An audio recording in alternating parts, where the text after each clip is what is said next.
nem é uma geração, são 2 gerações que eu dei esse setor. Porque não paga o IPCA mais 5 que está no material de viabilidade. Uhum. Pode ser, verdade, pode ser sim. Não achei maldosa, não. Acho que, acho que pode ser sim.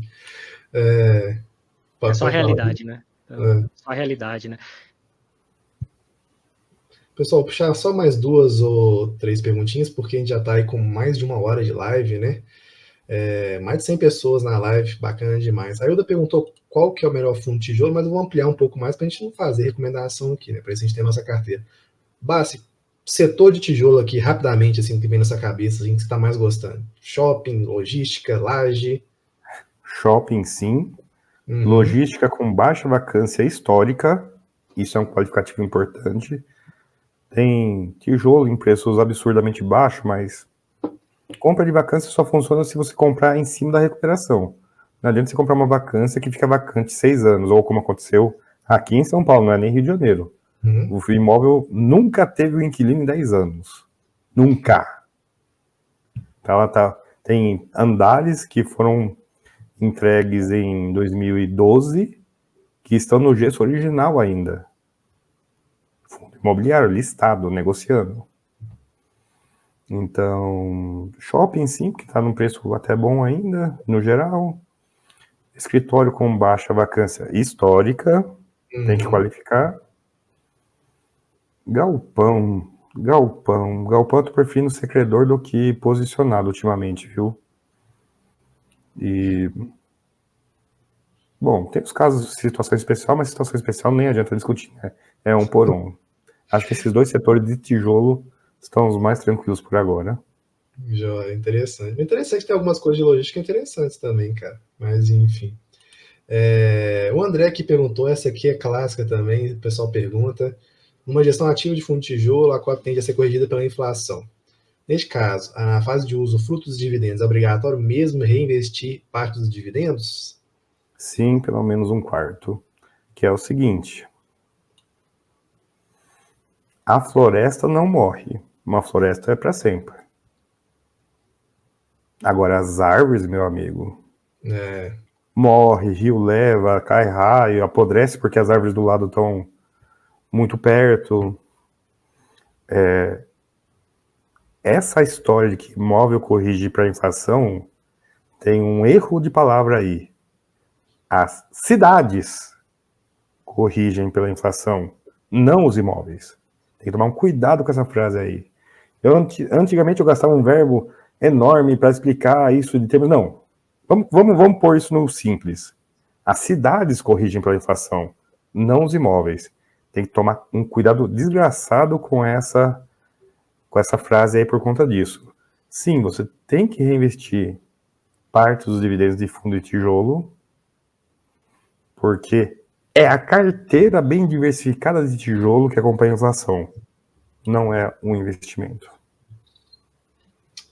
Show de bola. E a última pergunta aqui, o Dirceu, que virou membro nosso faz pouco tempo, inclusive, ele fez uma pergunta, mas eu vou ampliar também ela um pouco mais. Não estou conseguindo clicar nela aqui não, gente. Deixa eu ver se eu... Oxi. Travou meu negocinho aqui. Mas, enfim, eu vou perguntar assim mesmo. Ele estava perguntando sobre o atrelado do dólar nos FIAGs, mas eu vou ampliar um pouco mais a pergunta para falar como é que você está sentindo ali em relação aos indexadores dos FIAGROS, taxas, o que você está achando? Teve até uma pergunta aqui do pessoal falando do TIGAR, né, que tem a taxa alta. Então, vou ampliar um pouco a pergunta final. O que você está achando dos FIAGs em relação à indexação, né, que é mais CDI mesmo, CDI mais taxas bem altas, assim, e o que você acha dessas taxas de performance aí de fundos como o TIGAR e nos FIAGs, que tem muita taxa de performance também? Bom, taxa de performance, né, tem que ser alta, tem que ser condizente com a carteira, né? Não adianta você ter uma taxa de performance CDI, uma carteira IPCA ou vice-versa, sempre dá treta isso. Sobre FIAGRO ter taxa alta, perdemos alguém aí no meio do caminho, voltando. Sobre FIAGRO ter taxa alta, sim. Mas agro não é subsidiado? Algumas coisas de agro é subsidiado, nem tudo é subsidiado em agro.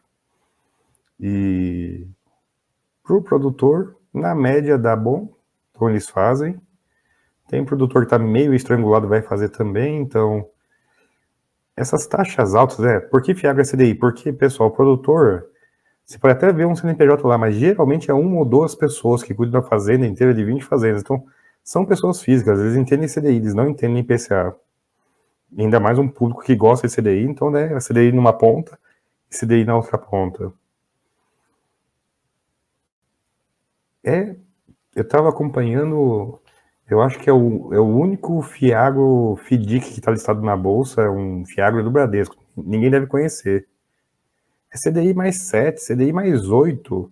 2.000 devedores tem no FIDIC.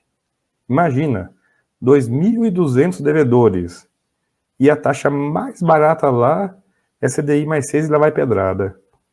Então, não é talvez espantoso essas taxas altas, a não ser que a gente compare com imobiliário, né, que é muito mais estável. Mas olhando para esse FIDIC que tem 2.200 devedores com uma taxa média de CDI mais 7, créditos que são feitos a cada 6 meses, nem são créditos muito antigos, são créditos bem de momento mesmo. Então, imagina, CDI mais 7, quando a Selic estava ainda em 12, né? Quanto que é 12 mais 7, né? E normal nesse setor. Aparentemente, pagar 20% ao ano para banco é comum em um segmento muito extenso de agro, não de fiagro. Então, depois que eu tive para mim era espantoso, era incômodo ver essas taxas altas nos fiagro, mas foi olhando para esse fiagro FIDIC que eu vi que provavelmente isso é normal nesse setor. É tudo high yield, os agro. Sim, cara. E André, até aquela questão, né? Como financiamento era bancário, né? A maior parte sempre foi banco é CDI, né? Então tem essa questão também. Em relação à taxa de performance, cara, vou nessa linha também. Acho que tem que ser alinhado com o que o fundo propõe. Se o fundo te propõe, vou entregar, vamos colocar aqui, IMAB mais 1. Então ele vai cobrar a taxa de performance se ele superar esse negócio. Entendeu? Se ele colocasse, minha taxa de performance é se superar o IPCA, pô, vai estar exagerando aqui, né? Não tem nada assim, né? Mas ele é sócio mesmo, né? Ele não é só gestor, ele é sócio. Exato. E alguém perguntou até em relação ao TIGAR, né, que é Fundo de Desenvolvimento. A gente, semana passada, né, inclusive a gente fez uma live aqui com a Mérito, né, que tem um Fundo de Desenvolvimento também. Convido você a assistir essa live, porque lá o gestor ele explicou a questão da taxa ser mais alta, por ser um fundo de desenvolvimento, e ele também explicou em relação à taxa de performance, porque muita gente confunde a cobrança da taxa de performance. Tem gente que eu já vi perguntar, pô, é um absurdo os caras cobrar a taxa de performance 20% sobre o patrimônio líquido.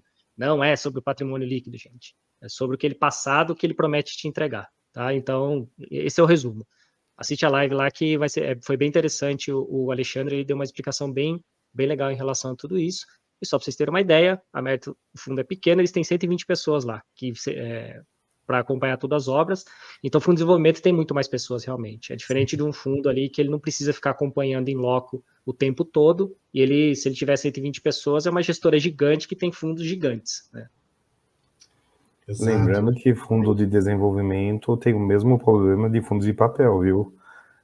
Ele pode até ter um retorno alto e tal, mas a taxa de reinvestimento é praticamente 100%, né? Porque quanto maior a revolvência da carteira, maior a taxa de reinvestimento para acompanhar a inflação.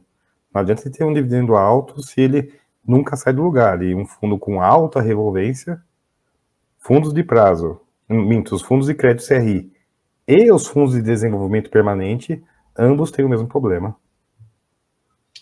Show de bola. O Ângelo só perguntou